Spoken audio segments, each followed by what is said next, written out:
there's no possible way we should have lost. Nah, you can't tell me that. If you watched the game in the first half, you seen we was the most dominant team on the field on all three phases of the game: offense, defense, special teams.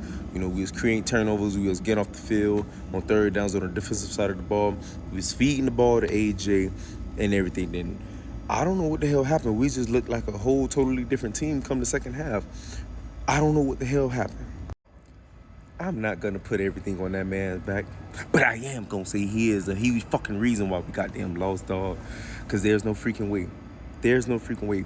I'm not gonna put everything on his back. Like I said, I'm gonna give everybody the blame: offense, defense, and special teams. Cause defense, we did give up a 21-point lead. We did allow them to score 24 points unanswered. So that's on our fault. That's on our back.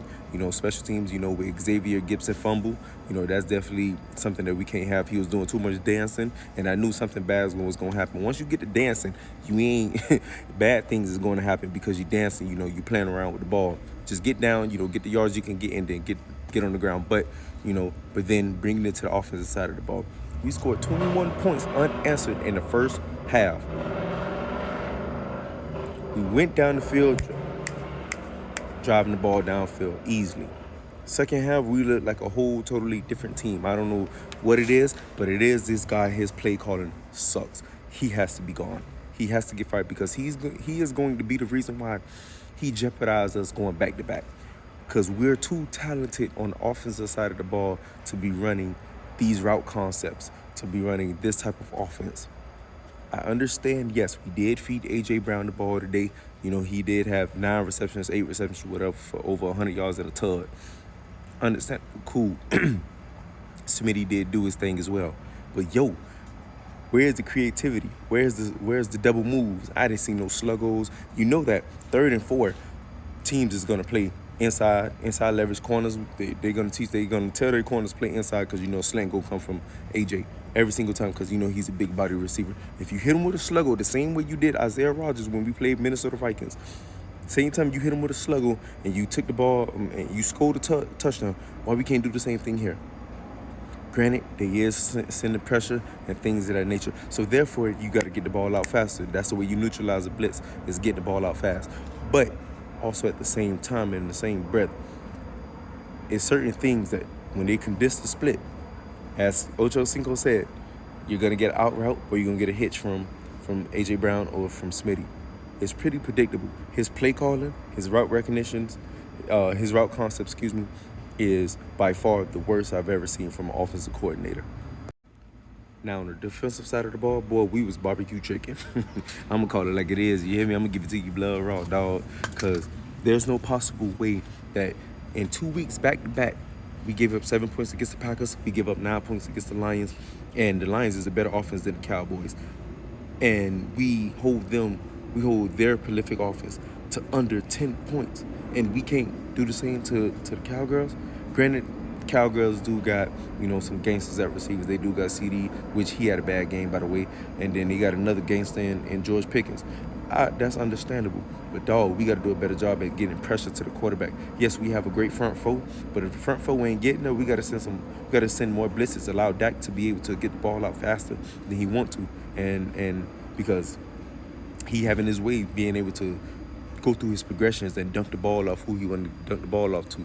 And also, just because it just crossed my mind right now, that PI call on Cooper DeJean, that was bullshit-ass call. That was a BS call because one thing about it and two things for sure. For receivers, they cannot push off and extend their arm to create separation. They cannot do that. That's an automatic offensive pass interference. Number one, they're hand fighting. Number two, a receiver cannot extend their arm to create separation. But hey, we already know what it was and what it was going to be and what it was going to entail because we playing in Dallas. It's a divisional opponent. They're fighting for their playoff lives. We're one of the best teams in the NFC, in the whole NFL. And so, they definitely want to try to keep the Cowgirls and keep Jerry Jones happy and in his good graces. We all know how the NFL is, dog. I ain't going to get in. That's another topic for another day that I ain't going to get into. But continuing with the defense, dog, man, we got to find a way to generate more pressure. That's always been our bread and butter. Front four get there, we do send blitzes here and there, but we only had a handful of blitzes this whole game. this. Yes, we did get there sometimes and everything, but for the most part, he gave Dak Prescott time to be able to go through his progression. That's why he was able to hit George Pickens on those 2 deep balls back to back, because we wasn't generating no pressure. So we got to do a better job. Fangio got to do a better job at dialing up some blitzes. But back to this guy here. Oh man, we got to be done with him.